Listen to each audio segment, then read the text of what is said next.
Hello everyone, welcome back to the YouTube channel of H foundation. तो हमारा chapter 2 चल रहा है कॉन्स्टिट्यूशनल डिज़ाइन। तो हमने पिछले पार्ट्स के अंदर कुछ हमारे चैप्टर कंप्लीट करा है और अब जो ये बाकी का जो चैप्टर रह गया है इसे हम अभी इस वाले लेक्चर में कंप्लीट कर देंगे। तो देखते हैं हमें क्या क्या पढ़ना है। तो जो लास्ट के जो 2 लेक्चर थे उसमें हमने सीखा कि कॉन्स्टिट्यूशन होता क्या है, मतलब कॉन्स्टिट्यूशन का मतलब क्या है, कॉन्स्टिट्यूशन क्यों ज़रूरी है, कॉन्स्टिट्यूशन का डिज़ाइन कैसा है और वो डिज़ाइन ऐसा है ही क्यों। फिर हमने कॉन्स्टिट्यूएंट असेंबली देखी हमारी कि कॉन्स्टिट्यूएंट असेंबली कब बनी, क्या काम उन्होंने करा, किस तरीका का कॉन्स्टिट्यूशन हमारा उन्होंने बनाया। उसके बाद हमने कॉन्स्टिट्यूएंट असेंबली के कुछ लीडर्स थे, उनके लाइफ के बारे में पढ़ा, उनके बैकग्राउंड्स को जाना, उनका क्या कंट्रीब्यूशन था हमारे कॉन्स्टिट्यूशन के अंदर, वो हमने समझा। आज जो है इस लेक्चर के अंदर हम पढ़ेंगे guiding values of the Indian constitution के ऐसी क्या क्या गाइडिंग वैल्यूज है, ऐसी क्या क्या आइडियोलॉजी है जो हमारा कॉन्स्टिट्यूशन हमें प्रोवाइड करता है एज अ सिटीजन। ठीक है, जैसे हम सिटीजन्स हैं, हमारे पास गवर्नमेंट है, तो ऐसी क्या क्या गाइडिंग वैल्यूज है जो हमारे हमें सीखने को मिलती है हमारे कॉन्स्टिट्यूशन से। तो पहले देखते हैं कॉन्स्टिट्यूशन वर्ड। तो जो कॉन्स्टिट्यूशन है, तो कॉन्स्टिट्यूशन के अंदर प्रोविजंस तो होते ही हैं। प्रोविजंस मतलब एक्ट्स लिखे गए हैं। ठीक है, कुछ सुप्रीम कोर्ट जजमेंट्स देता है तो वो भी इंक्लूड हो जाते हैं, लॉ बिल ये सब तो इंक्लूड है ही, जो हम ब्रॉडर सेंस में प्रोविजंस बोल रहे हैं। बट जो ये प्लस दिखा है यहाँ, कॉन्स्टिट्यूशन फिलोसॉफी भी देता है हमें कि कॉन्स्टिट्यूशन को हमें किस तरीके से अडॉप्ट करना चाहिए, किस तरीके से हमारी लाइफ होनी चाहिए, किस तरीके से हमें एज अ सिटीजन बिहेव करना चाहिए, क्या क्या हमारी रिस्पॉन्सिबिलिटीज़ हैं हमारी कंट्री को लेके एज अ सिटीजन। तो ये सब चीज़ें भी कॉन्स्टिट्यूशन हमें सिखाता है। तो शुरू करते हैं। Let us begin by understanding the overall philosophy what our constitution is all about.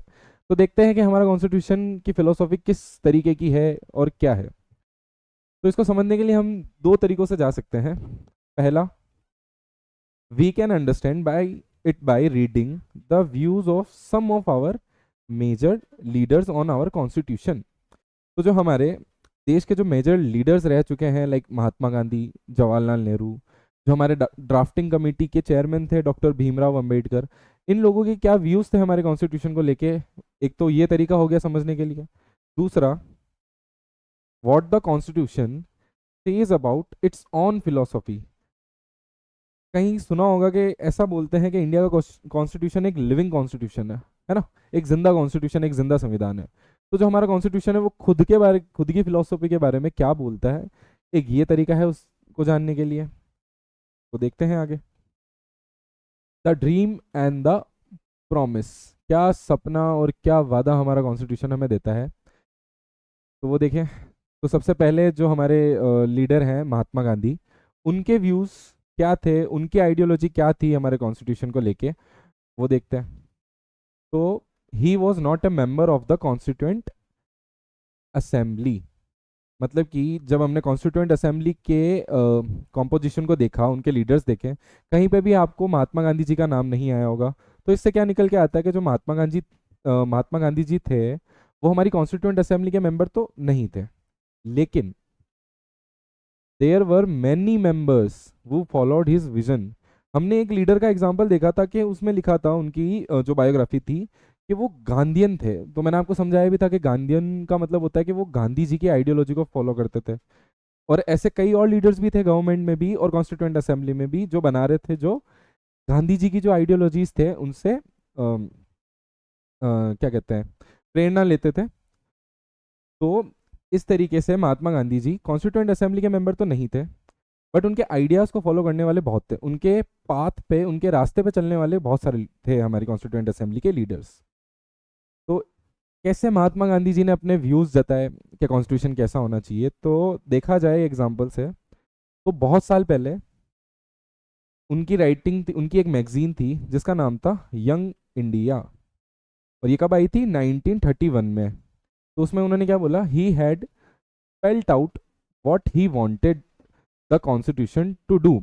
मतलब जो ये यंग इंडिया की जो मैगजीन थी, इसमें गांधी जी ने बताया था कि यार कॉन्स्टिट्यूशन जो है वो किस तरीके का होना चाहिए। तो अगर मैं थोड़ा सा बताता हूँ तुम्हें यंग इंडिया के बारे में, तो इसमें एक पॉइंट था कि गांधी जी ऐसा चाहते थे कि लोकल सेल्फ गवर्नमेंट होनी चाहिए,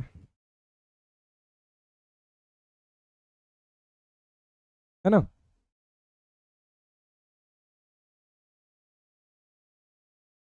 ठीक है, अब लोकल सेल्फ गवर्नमेंट का मतलब क्या है?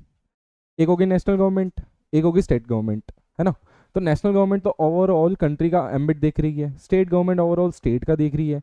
इनका ऐसा कहना था कि हमें ग्रास रूट तक गवर्नमेंट को लेके जाना है, ग्रास रूट तक एडमिनिस्ट्रेशन अच्छे तरीके से इक्वली होना चाहिए। तो इनका सपना था कि हमारे कॉन्स्टिट्यूशन में प्रोविजंस होने चाहिए, हमारा जो कॉन्स्टिट्यूशन बनेगा उसमें कुछ ऐसा होना चाहिए कि हमें पंचायती राज इंस्टीट्यूशन को भी इंक्लूड करना है। ठीक है, पंचायती राज इंस्टीट्यूशंस, ग्राम पंचायत होनी चाहिए।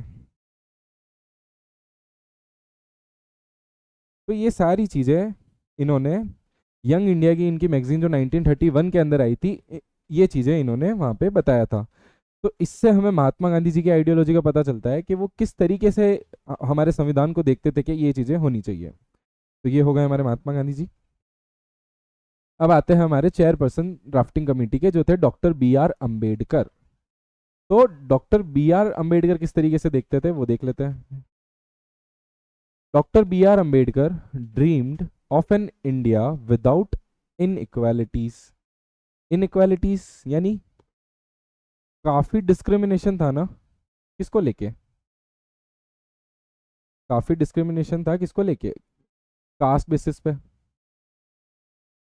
है ना। तो ये चाहते थे ये जो कास्टिज्म हो रहा है इसका एंड हो, जो हमारा कॉन्स्टिट्यूशन बने उसमें इनइक्वालिटीज का एंड हो, एक ऐसा इंडिया हो जहाँ इनइक्वालिटीज हो ही ना। ठीक है, he had a different understanding of how inequalities could be removed. तो इनका ये मानना था कि जो इनइक्वालिटीज है वो मेनली जो पिछड़ा वर्ग जिन्हें बोल सकते हैं, जिनके साथ अनटचेबिलिटी प्रैक्टिस की जाती थी, तो इनका ये मानना था कि यार इन लोगों को हमें ऊपर लाना है, तब जाके हम इनइक्वालिटीज जो प्रिवेलेंट है इंडिया के अंदर उसे हम खत्म कर पाएंगे। तो इनका नज़रिया बहुत अलग था, कोई अदर पर्सन होगा तो उसका नज़रिया बहुत अलग था।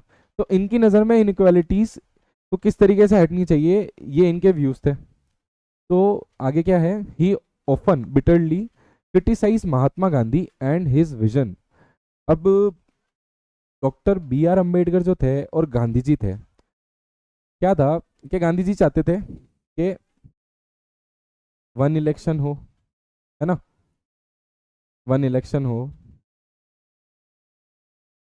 कोई सेपरेट इलेक्टोरेट नहीं रहे। ठीक है, अब ये वर्ड जो है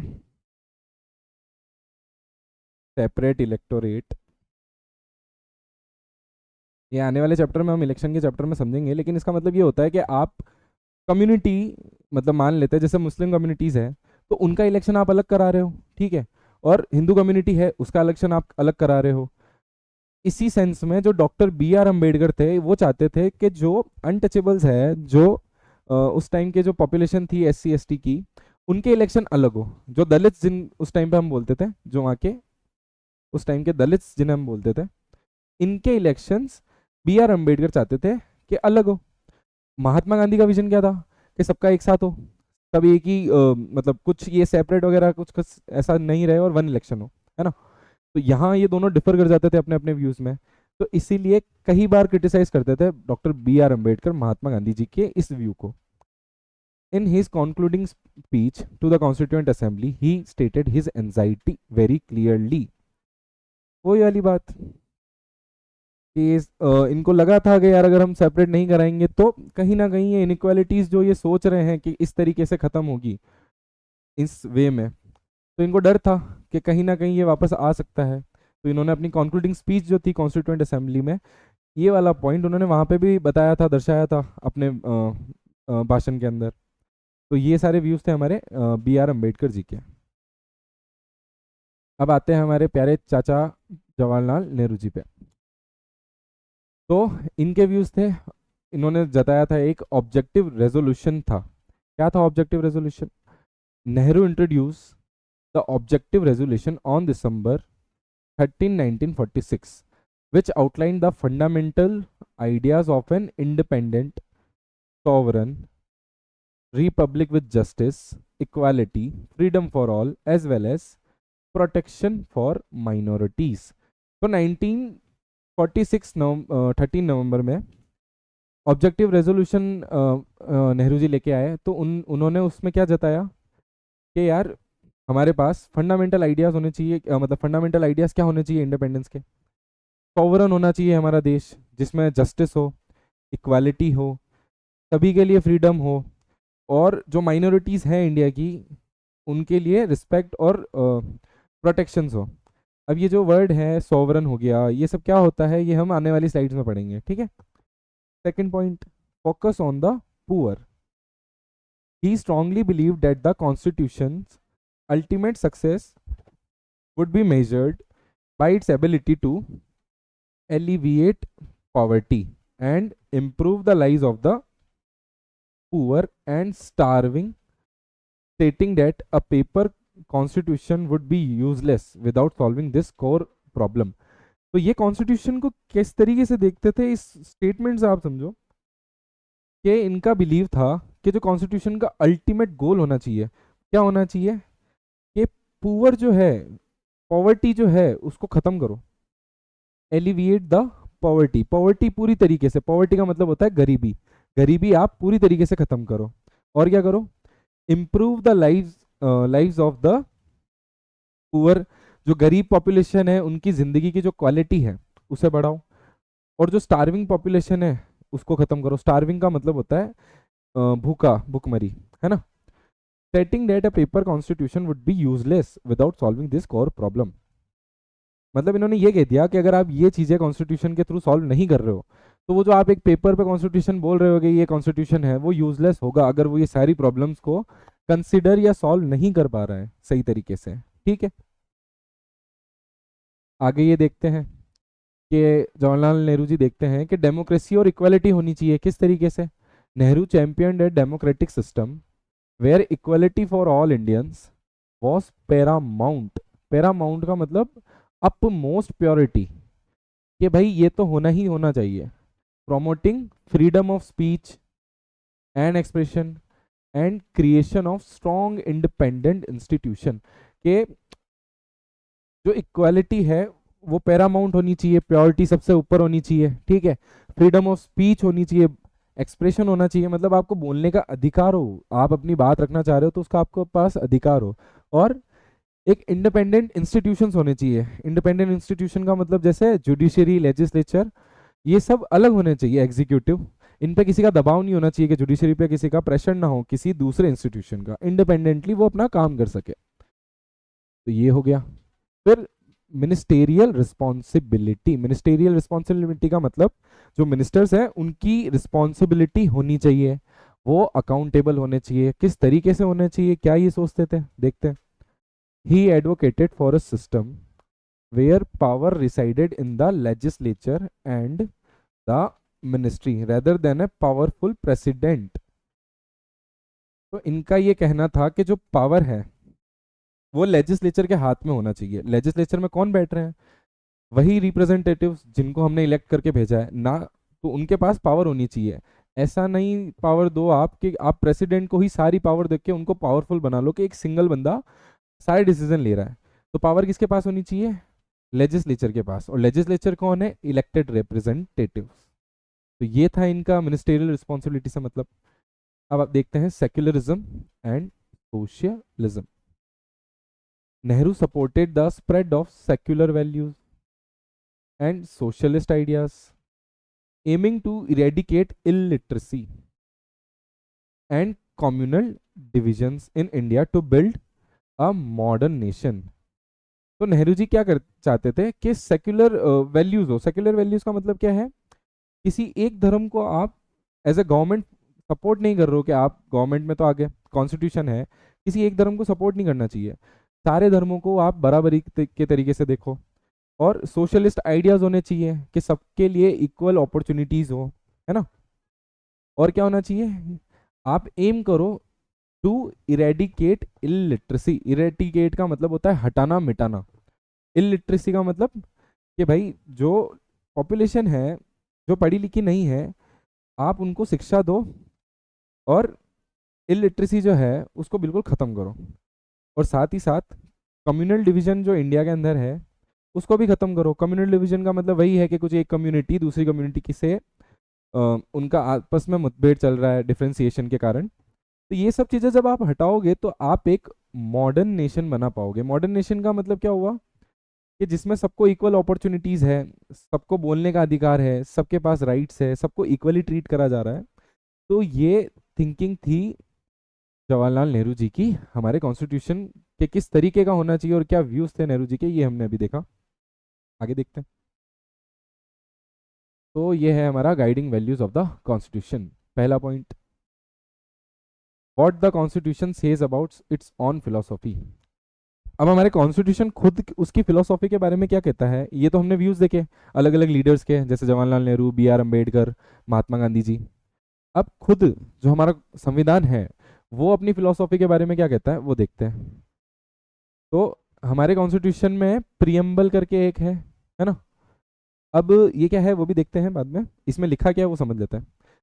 तो the constitution begins with a short statement of its basic values, this is called the preamble to the constitution. यानी कि एक शॉर्ट स्टेटमेंट है बेसिक वैल्यूज का जो कॉन्स्टिट्यूशन में होना चाहिए। देखो मैं समझाता हूँ।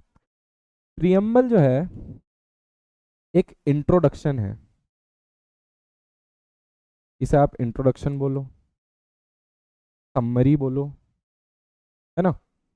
तो ये इंट्रोडक्शन और समरी किस चीज की है, ये इंट्रोडक्शन समरी है ऑफ द कॉन्स्टिट्यूशन। मतलब कि आज हमें किसी भी चीज को समझना होता है, किसी पर्सन को भी जानना होता है तो हम उसका इंट्रोडक्शन देखते हैं, है ना। तो अगर कोई इंसान हमारे कॉन्स्टिट्यूशन की वैल्यूज क्या है उसको समझना चाहता है तो वो हमारा प्रियम्बल देख सकता है, क्योंकि प्रियम्बल हमारा क्या है, एक इंट्रोडक्टरी पार्ट है ऑफ द कॉन्स्टिट्यूशन, एक समरी है हमारे संविधान की। तो ये हमारा प्रियम्बल है। तो यही ये कहता है कि एक शॉर्ट स्टेटमेंट है जिसमें बेसिक वैल्यूज लिखी गई है, जिसे हम प्रियम्बल कहते हैं, है ना। Taking inspiration from America model, most countries in the contemporary world have chosen to begin their constitution with a preamble। तो जो ये आइडिया है ये अमेरिकन मॉडल से लिया गया है, और आज के टाइम पे अधिकतर जो कंट्रीज है वो अपना जो कॉन्स्टिट्यूशन है वो शुरुआत करती है प्रियम्बल से, कि आप देख लो कि हमारे कॉन्स्टिट्यूशन की फिलोसॉफी क्या है ना। कोई अगर कोई पर्सन पढ़ना चाहता है हमारा कॉन्स्टिट्यूशन या किसी भी अदर कंट्री का, अगर उसे प्रियम्बल दिख रहा है कॉन्स्टिट्यूशन के अंदर, तो क्या कहते हैं, इंस्टेड ऑफ आप एक पूरा कॉन्स्टिट्यूशन पढ़ने के बाद आप समझोगे कि उसमें क्या लिखा है, आप प्रियम्बल देखो, आपको उससे इंट्रोडक्शन तो मिल ही जाएगा कि अंदर कॉन्स्टिट्यूशन कैसा है उनका। समरी ऑफ कॉन्स्टिट्यूशन पूरी समझ में आ जाएगी कि इस कॉन्स्टिट्यूशन की वैल्यूज क्या दी गई है। तो ये हमें सब प्रियम्बल समझाता है। ठीक है, तो preamble of the constitution, the preamble of the constitution reads like a poem on democracy. यानी कि जो प्रियम्बल, जो हमारे कॉन्स्टिट्यूशन में जो जो चीज़ें लिखी गई है जिसकी समरी हम प्रियम्बल को बोल रहे हैं, वो जो पूरा बेस है वो एक डेमोक्रेसी पे बेस है ना। उसमें जितनी वैल्यूज है वो सारी ऐसी वैल्यूज है जो एक डेमोक्रेटिक गवर्नमेंट, एक डेमोक्रेसी में होनी चाहिए। ठीक है। It contains the philosophy on which the entire constitution has been built. वही बात कि ये एक तरह का फाउंडेशन है हमारे कॉन्स्टिट्यूशन का, इसमें जो वैल्यूज लिखी गई है उसी पे हमारा पूरा कॉन्स्टिट्यूशन बेस्ड है, बनाया गया है। तो it provided a standard to examine and evaluate any law and action of government to find out whether it is good और बैड। मतलब कि हमारे जो कॉन्स्टिट्यूशन का प्रियम्बल है उसकी हेल्प से आप किसी भी लॉ को, कोई भी गवर्नमेंट एक्शन को एग्जामिन कर सकते हो, इवेल्युएट कर सकते हो, यानी कि चेक कर सकते हो कि यार ये जो एक्शन लिया गया है, ये जो लॉ है, ये अच्छा है या बुरा है। ठीक है। तो कॉन्स्टिट्यूशन प्रियम्बल कई बार हमें हमारे कोई भी लॉ को चेक करने के लिए भी एक वो बन जाता है बेस, कि अगर हमें किसी लॉ को चेक करना है कि यार ये मतलब सही है नहीं है, बुरा है या अच्छा है, तो उसकी प्रियम्बल की हेल्प से हम ये भी देख सकते हैं। तो देखते हैं आगे। It is the soul of the Indian constitution. ये हमारे संविधान की आत्मा है। मतलब तुम समझो कि ये पूरा एक फाउंडेशन बेस, एक मतलब कहते हैं ना, ये हमारा फाउंडेशन है। और फाउंडेशन क्या है? प्रियम्बल। और इसी पे हमारा जो कॉन्स्टिट्यूशन है वो बेस्ड है। ठीक है,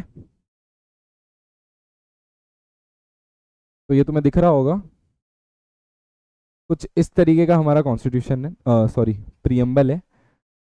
तो हमारा प्रियम्बल हम पढ़ते हैं और समझते हैं कि प्रियम्बल में क्या लिखा हुआ है। ठीक है, the constitution of India, preamble. अब ये देखना, वी, एक सेकंड तुम्हें दिखेगा नहीं, मैं कलर चेंज कर देता हूँ।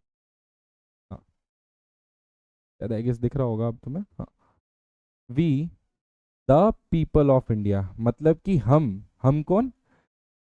इंडिया के नागरिक। The people of India having solemnly resolved to constitute India into a sovereign, socialist, secular, democratic republic। यानी कि हम भारत के नागरिक हमें खुद को एक कॉन्स्टिट्यूशन देते हैं जो क्या है? सॉवरन है, सोशलिस्ट है, सेक्युलर है, डेमोक्रेटिक है और रिपब्लिक है। और ये हम सिक्योर करते हैं इंडिया के हर उस नागरिक को जो देश का नागरिक है। ठीक है, अब इसमें कुछ और वैल्यूज भी है, जैसे जस्टिस, है ना। तो जस्टिस किस चीज़ की होनी चाहिए? जस्टिस होनी चाहिए सोशल, होनी चाहिए इकोनॉमिक, पॉलिटिकल। हमारे पास लिबर्टी होनी चाहिए। लिबर्टी मतलब आज़ादी। आज़ादी किस चीज़ की? थॉट की, सोचने की, एक्सप्रेस करने की, समझने की, फेथ और वर्शिप करने की, हमारी खुद की ऑन चॉइस की, है ना। इक्वालिटी होनी चाहिए किस चीज़ की? Of status and opportunity and to promote among them all.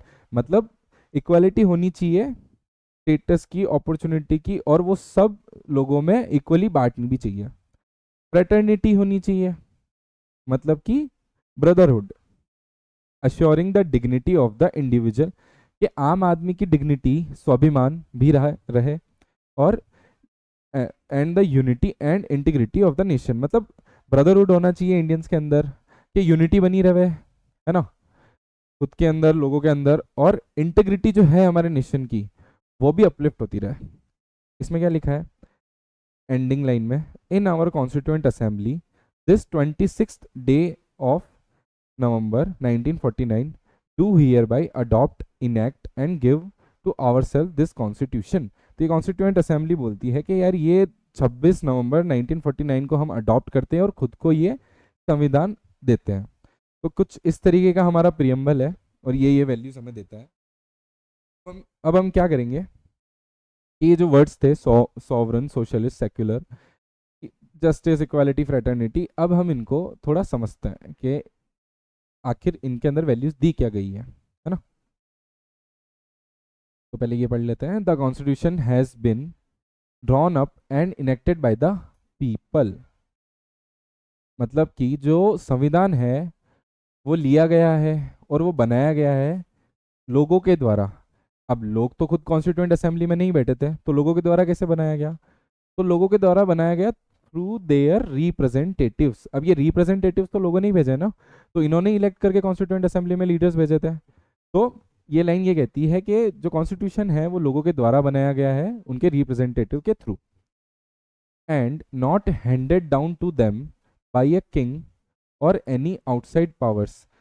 और उनको ये जो कॉन्स्टिट्यूशन है वो किसी किंग के द्वारा या किसी बाहरी सल्तनत के द्वारा नहीं दिया गया, वो उनका खुद का है, उन्होंने खुद को दिया है अपने रिप्रेजेंटेटिव्स के द्वारा। तो जो पहला वर्ड हमारा निकल के आता है वो है सॉवरन, है ना। तो सॉवरन का मतलब होता है कि यार आपके ऊपर किसी भी एक्सटर्नल कंट्री ले लो, ऑर्गेनाइजेशन ले लो, या एक्सेट्रा, मतलब कि आप अपने देश के डिसीजन लेने के लिए कि आपके देश को देश में क्या करना है, क्या नहीं करना है, यहाँ पार्ट लेना है, नहीं लेना, इस चीज की आपके पास पावर है खुद करने की। ऐसा नहीं है कि कोई दूसरी कंट्री आप पे इन्फ्लुएंस कर रही है या आपको जबरदस्ती वो मनवा रही है, ऐसे केस में सॉवरेनिटी नहीं होती है। सॉवरन वही देश है जो खुद के डिसीजन खुद ले पा रहा है, उसको अधिकार है कि हाँ मेरे ऊपर कोई एक्सटर्नल यानी बाहरी दबाव नहीं है, मैं खुद के डिसीजन खुद लेता हूँ। ठीक है। People have supreme right to make decision on internal as well as external matters. People have supreme right. अब पीपल कैसे? Through representatives. कैसे राइट्स? कि वो जो देश के इंटरनल और एक्सटर्नल मैटर्स है, इंटरनल मैटर्स का मतलब कि हमारी कंट्री के अंदर जो कुछ भी सिचुएशन चल रही है हम उसके ऊपर कोई डिसीजन लेते हैं। एक्सटर्नल मैटर कैसे? ये जो हमारे फॉरेन रिलेशन है, इंटरनेशनल रिलेशंस, लाइक जैसे अगर हमारा रिलेशन यूएसए के साथ है, चाइना के साथ है, यूके के साथ है, तो इनके साथ हमारा क्या डिसीजन लेना होगा हमें, मतलब कि कुछ भी डिसीजन लेना है कि मुझे इसके साथ कुछ एग्रीमेंट करना है इस कंट्री के साथ, तो वो सारे डिसीजन हमारे खुद के हैं, किसी और का दबाव नहीं है। तो यहाँ लिखा है no external power can dictate the government of India. वही वाली बात कि कोई भी बाहर की गवर्नमेंट हम पे दबाव नहीं डाल सकती। ये मतलब होता है सॉवरन का। अब पढ़ते हैं socialist. Wealth is generated socially and should be shared equally by society. मतलब कि जो इंडिया है उसके अंदर कुछ भी बन रहा है, कोई डेवलपमेंट हो रही है, कोई भी राइट से, तो जो वेल्थ भी बनती है, ठीक है, जो वेल्थ सोशली बन रही है, मतलब सारे देश के नागरिकों के द्वारा बन रही है, तो वो शेयर भी होनी चाहिए इक्वली। ऐसा मत करना कि तुम वेल्थ तो सोशली बना रहे हो सबके द्वारा, बट किसी एक को आप ज्यादा दे रहे हो, है ना, और इसके कंपैरिजन में जो सेकंड पर्सन है उसको आप कम दे रहे हो, और दोनों का योगदान जो है वो बराबर है। तो ऐसा नहीं होना चाहिए। जो वेल्थ है वो दोनों में इक्वली डिस्ट्रीब्यूट होनी चाहिए, है ना। Government should regulate the ownership of land and industry to reduce socio economic inequalities. यानी कि जो हमारे देश की सरकार है, तो जो ओनरशिप ऑफ लैंड है, मतलब ये जो ज़मीन है इस पर मेरा अधिकार है या सरकार का अधिकार है, तो ये सब चीज़ों, जो सरकार के पास अधिकार है लैंड का, उसके पास जो भी लैंड है वो इस तरीके से यूज़ करे, वहाँ की जो गवर्नमेंट इंडस्ट्रीज़ है उनको इस तरीके से यूज़ करे कि जो देश के अंदर सोशियो इकोनॉमिक इनइक्वालिटीज़ है उसको वो कम कर सके। सोशियो इकोनॉमिक इनइक्वालिटीज़ का मतलब है कि इक्वल डिस्ट्रीब्यूशन होना चाहिए वेल्थ का, है ना। आप जेंडर के बेसिस पे, कास्ट के बेसिस पे, रिलीजन के बेसिस पे ये सारी चीज़ों को चेंज ना करो, तो ये सब चीज़ें इक्वली होनी चाहिए। तो ये कहता है हमारा सोशलिस्ट। फिर आते हैं हम सेक्युलर। देखो, हमारा जो कॉन्स्टिट्यूशन है वो सभी रिलीजन को इक्वली इक्वली ट्रीट करता है। मतलब अगर उसको कुछ काम करना है तो वो सबके लिए बराबर करेगा। ऐसा नहीं है कि वो किसी रिलीजन को फेवर करेगा किसी और रिलीजन के कंपेयर में, ऐसा बिल्कुल नहीं होगा। मतलब कि हम हमारे प्रियम्बल में लिखते हैं कि हम एक सेक्युलर कंट्री है, हम सारे रिलीजन, सारे धर्म का सम्मान करते हैं और सभी के लिए सभी के लिए इक्वली काम करेंगे। तो क्या लिखा है? Citizens have complete freedom to follow any religion. हमारे देश के अंदर जैसे हम सेक्युलर हैं, हम सारे रिलीजन को बराबर मानते हैं, बराबर काम करते हैं उनके लिए, किसी भी एक रिलीजन को ऐसा बड़ा नहीं मानते। तो इससे क्या होता है, जो हमारे सिटीजन्स हैं, तो हमने ये भी राइट दे रखा है सिटीजन्स को, अगर तुम चाहो तो तुम्हें जो भी रिलीजन फॉलो करना है उसे, उनकी तुम्हारे पास क्या है? फ्रीडम है। You have freedom to follow any religion, ठीक है, whatever you want. But क्या है?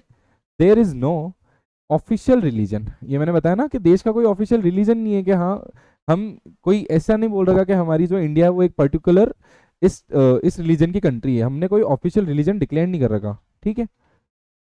Government treats all religious believes and practices with equal respect. ये मैंने समझाया अभी कि हमारी जो गवर्नमेंट है, हमारे जो देश है, वो सारे रिलीजन, प्रैक्टिसेस को या बिलीव्स को इक्वली ट्रीट करता है। तो ये हमारा क्या फीचर हुआ सेक्युलर का, ठीक है। अब ये तो तुम फर्स्ट चैप्टर में बहुत अच्छे से पढ़ चुके होंगे कि डेमोक्रेटिक का मतलब क्या होता है। तो ये वाला फीचर भी हमने हमारे कॉन्स्टिट्यूशन में बहुत अच्छी तरीके से फिट करा है प्रियम्बल के अंदर। तो a form of government where people enjoy equal political rights, elect their rulers and hold them accountable. The government is run according to some basic rules. ये हमारे जो what is democracy and why is democracy का chapter था, उसमें हमने बहुत अच्छे से पढ़ा था कि डेमोक्रेसी क्या होती है, डेमोक्रेटिक गवर्नमेंट क्या होती है। तो जो हमारा प्रियम्बल है, जो हमारा कॉन्स्टिट्यूशन है, उसमें हमने डेमोक्रेसी के सारे फीचर्स इंक्लूड करे गए हैं। ठीक है, तो ये एक हो गया। रिपब्लिक, तो इसमें क्या है, the head of the state, ठीक है, the head of the state is an elected person and not a hereditary position. India में हेड ऑफ द स्टेट कौन है? President. Head of the state है ना, फर्स्ट सिटीजन। तो elected होना चाहिए, कोई हेरिडेटरी पोजीशन नहीं होना चाहिए कि मान लो कि आज अगर कोई प्रेसिडेंट है, तो ऐसा नहीं है कि कल को इनका कोई सन हो, डॉटर हो, तो वो जाके वापस प्रेसिडेंट बन जाए। तो ये तो हेरिडेटरी सिस्टम हो गया ना, कि आप बाई बर्थ उनको ये राइट वो दे देते हो, राइट दे देते हो कि आप ही बनोगे। ऐसा नहीं होना चाहिए, हमेशा इलेक्टेड पर्सन को ही हेड ऑफ द स्टेट देना चाहिए। ठीक है, तो ये हमारा फीचर था रिपब्लिक का। अब देखते हैं जस्टिस। जस्टिस का मतलब हुआ न्याय। अब किस तरीके का न्याय? Citizens can not be discriminated on the grounds of, क्या ग्राउंड्स है? Caste, religion and gender. तो जो हमारा जस्टिस वाला फीचर है वो ये कहता है कि जो हमारा जो नागरिक है देश का, उसको डिस्क्रिमिनेट नहीं करना है हमें कास्ट के बेसिस पे, धर्म के बेसिस पे, या जेंडर के बेसिस पे। तो ये सारी चीज़ें हमें नहीं करनी है। Social inequalities have to be reduced. ठीक है, जो चल रही है इनइक्वालिटीज सोसाइटी के अंदर, इन्हें भी हमें कम करना है, इन्हें भी हमें ओवरकम करना है, हमें इन चीज़ों का भी ध्यान रखना है। ये सारी चीज़ें कहाँ लिखी है? जस्टिस के अंदर। और जस्टिस कहाँ लिखा है हमने? प्रियम्बल के अंदर। Government should work for the welfare welfare of all. Government जो है उसको सबके लिए काम करना चाहिए, ठीक है, किसी भी वर्ग को छोड़ना नहीं चाहिए, है ना। But specially of the disadvantaged groups. मतलब कि गवर्नमेंट तुम काम तो करो, सबके लिए काम करो, इक्वली काम करो, लेकिन जो हमारे देश के डिसएडवांटेज्ड ग्रुप्स है, अब डिसएडवांटेजेड ग्रुप्स में क्या हो जाएगा, कौन कौन आ जाएंगे? वुमेन भी आ जाती है एक बार को, है ना, जो उस टाइम पे दलित्स थे, या जो हमारी ट्राइबल कम्युनिटीज भी है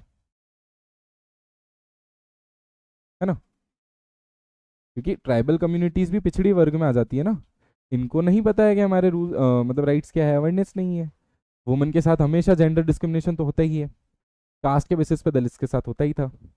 तो ये जो डिसएडवांटेज्ड ग्रुप्स है, इन पे आप ज़्यादा फोकस करो, इन पे आप काम करो। तो ये हमारा जस्टिस वाला फीचर कहता है। अब आते हैं लिबर्टी पे। लिबर्टी का मतलब क्या होता है? आज़ादी। ठीक है, कि आप आज़ाद हो, आपके पास लिबर्टी का राइट है, आप आज़ाद हो। अब आज़ाद किस तरीके से हो? There are no unreasonable restrictions on the citizen. ठीक है, अब ये जो वर्ड है नो अनरीजनेबल रिस्ट्रिक्शंस, मतलब कि अनरीजनेबल रिस्ट्रिक्शंस नहीं होने चाहिए। तो इससे एक बात निकल के आई, क्या रीजनेबल रिस्ट्रिक्शंस हो सकते हैं? बिल्कुल, रीजनेबल रिस्ट्रिक्शंस तो है ना। ऐसा थोड़ी है कि आपको आज़ादी है कि आप किसी और के राइट्स छीन लो, आप किसी को मार के आ जाओ और बोल दो मेरे पास तो आज़ादी है, देश ने दे रखी है प्रियम्बल में।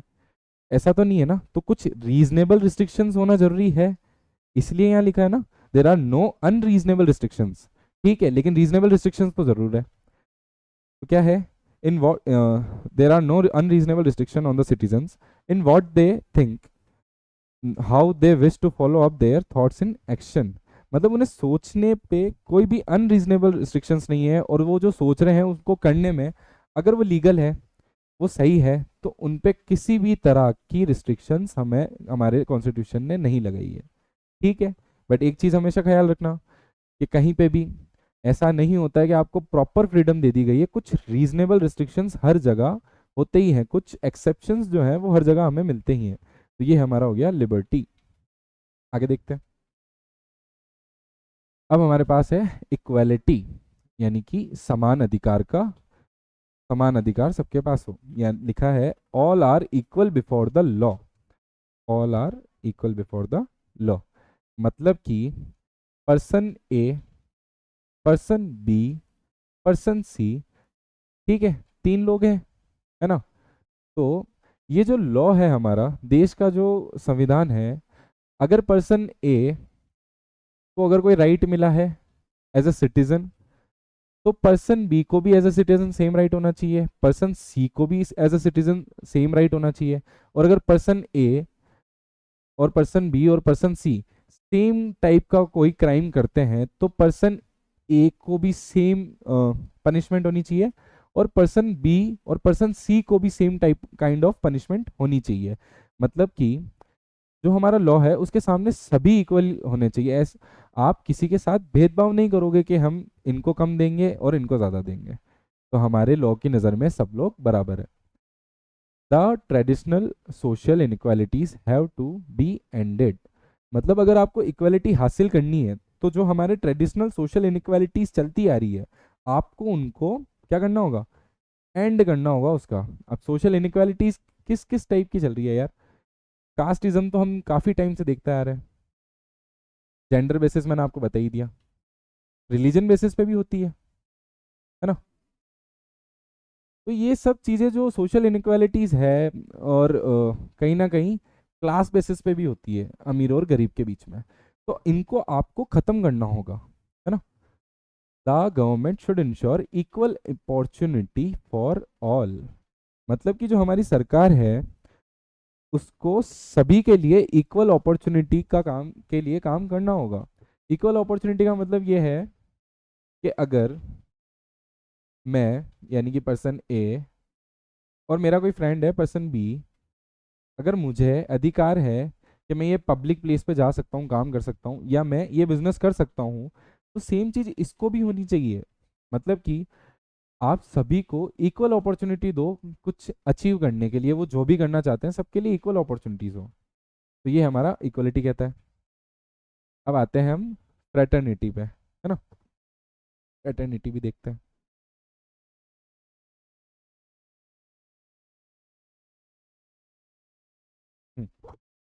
फ्रेटर्निटी का मतलब होता है ब्रदरहुड, है ना? ब्रदरहुड का मतलब भाईचारा।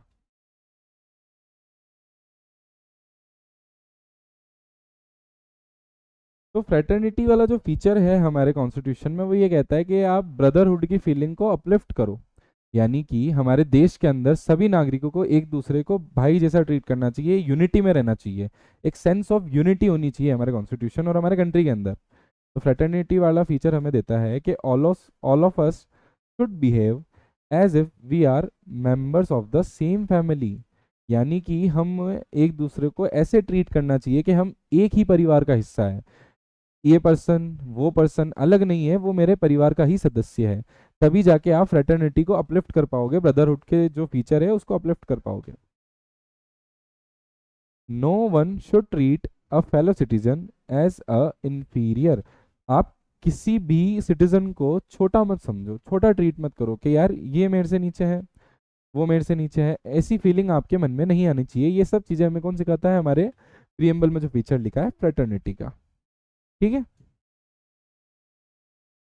तो ये हमने देखा कि हमारे प्रियम्बल के अंदर ये फीचर्स थे। अब ये इंस्टीट्यूशनल डिजाइन जो है हमारे कॉन्स्टिट्यूशन का, क्या है? Statement of value and philosophy plus embodies these values into institutional arrangements। जो हमने ये वैल्यूज देखी है हमारे कॉन्स्टिट्यूशन के अंदर, इक्वालिटी होनी चाहिए, फ्रेटर्निटी होनी चाहिए, जस्टिस होना चाहिए, है ना? इक्वल अपॉर्चुनिटीज होनी चाहिए। ये सारी चीजें हमारे इंस्टीट्यूशन में भी एम्बॉडिड करी गई है। कैसे? समझो, जो हमारा हाँ लेजिस्लेचर है,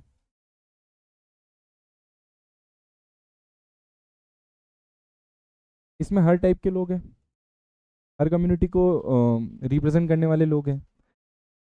तो जब आप हर कम्युनिटी के रिप्रेजेंट करने वाले लोगों को लाते हो, सब करते हो, तो ये जो हमारा कॉन्स्टिट्यूशन हमें फिलोसॉफी दे रहा था कि सबको इक्वली ट्रीट करो, सबके लिए सब कुछ होना चाहिए, तो ये कहीं ना कहीं अपलिफ्ट होता है ना लेजिस्लेचर से। और ठीक है, और इंडिपेंडेंट भी है। ओके, ये तो हो गया। प्लस जो हमारी जुडिशरी है, जुडिशरी यानी जो हमारे कोर्ट्स है। अब जो जस्टिस वाला फीचर था वो हम इससे नहीं करते कि अपलिफ्ट, कि कल को अगर किसी सिटीजन के साथ गलत हो रहा है, उसके फंडामेंटल राइट्स या कोई भी राइट्स वायलेट होते हैं, या उनके साथ कोई भी ऑफेंस होता है, तो वो जा सकता है कोर्ट्स के पास और कोर्ट्स उसको न्याय दिलाएगी। तो इससे क्या हुआ, हमारे जस्टिस वाला फीचर भी तो अपलिफ्ट हो गया, इक्वल अपॉर्चुनिटी हमें मिल रही है, हमें समान ट्रीट करा जा रहा है। और अगर कोई हमें समान ट्रीट नहीं करता है तो हमारे पास ये है इसके साथ साथ एग्जीक्यूटिव, जो हमारे एडमिनिस्ट्रेटर्स है, वो लोग हमारे जो लॉज बने हैं, जो हमें समान अधिकार देते हैं, जो हमें अपॉर्चुनिटीज देते हैं, उनको इम्प्लीमेंट भी तो कर रहे हैं। इम्प्लीमेंट करने का काम तो इनका है ना। तो इन तीनों चीजों से हमारे जो कॉन्स्टिट्यूशन की फिलोसॉफी बोल लो, है ना, या आइडियोलॉजी बोल लो, ये तुम्हें हमारे एडमिनिस्ट्रेशन की जो इंस्टीट्यूशंस है उसमें दिख रही है ना। तो ये है, आया समझ? ठीक है, पढ़ो। The constitution makers did not see it as a sacred static and unaltered law. तो समझो, जो हमारे कॉन्स्टिट्यूएंट असेंबली के कॉन्स्टिट्यूएंट मेकर्स थे, जिन्होंने हमारा संविधान बनाया, उन्होंने कॉन्स्टिट्यूशन को सेक्रेड यानी कि पवित्र तो है ही है, बट ऐसा कुछ नहीं कि जिसको हम बदल नहीं सकते, अनचेंजेबल चीज नहीं समझा, ठीक है। स्टैटिक, स्टैटिक का मतलब होता है जो कभी चेंज ही ना हो सके, और अनअल्टर्ड, कि इसमें हम कुछ चेंज नहीं ला सकते, कुछ बदलाव ही नहीं कर सकते।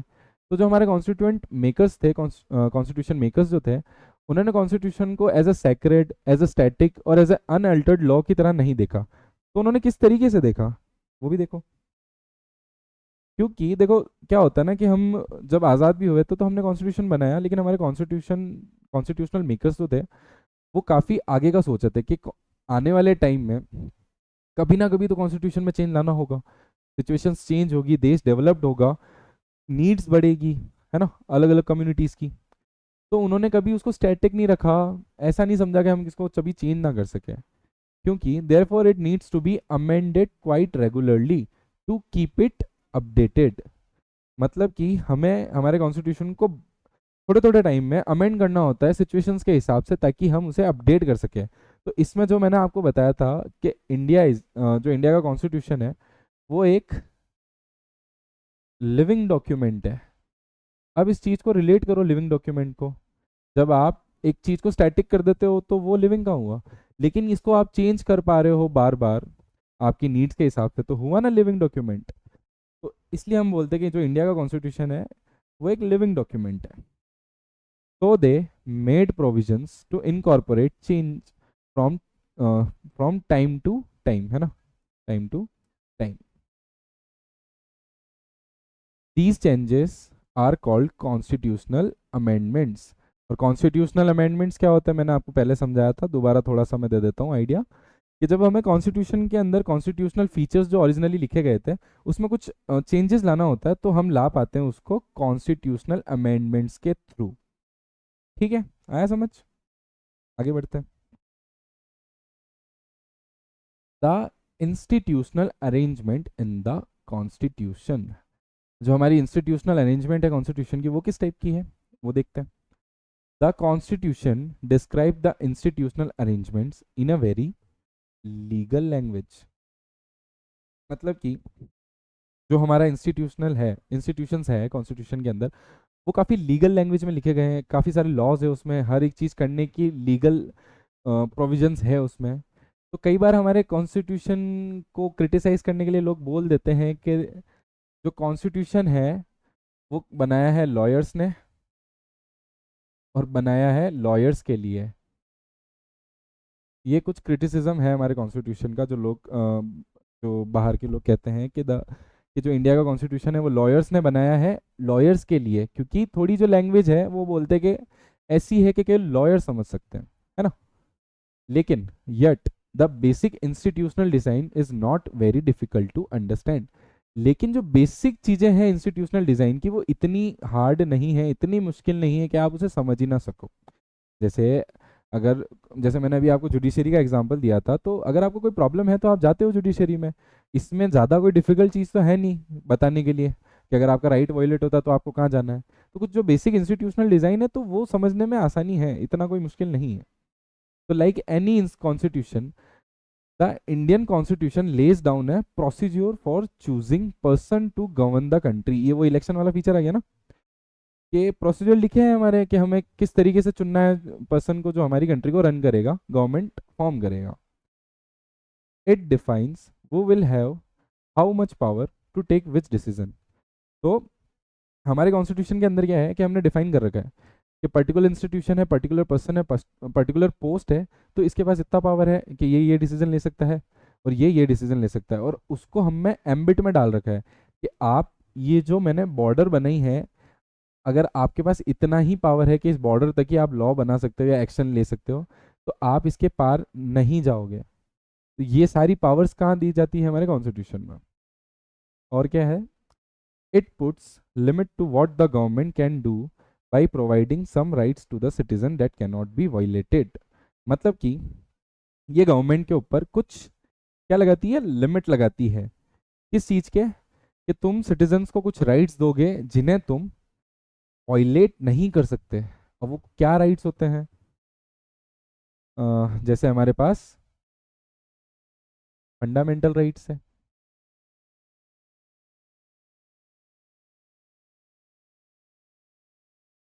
थोड़ा सा मैं फंडामेंटल राइट्स क्या है, तो देखो कुछ राइट्स होते हैं जो गवर्नमेंट हमें देती है जो कि वायलेट नहीं हो सकते। कि मतलब आप कॉन्स्टिट्यूशन बना रहे हो तो फंडामेंटल राइट्स के कुछ बेसिक फीचर्स अगर उसमें है कॉन्स्टिट्यूशन के, तो वो वायलेट नहीं होंगे, है ना। अब ज़्यादा डीप नहीं जाएंगे क्योंकि आपकी क्लास के लिए ज़्यादा हो जाएगा। तो ऐसा समझ लो कि कुछ राइट्स है जो कि वायलेट गवर्नमेंट नहीं कर सकती।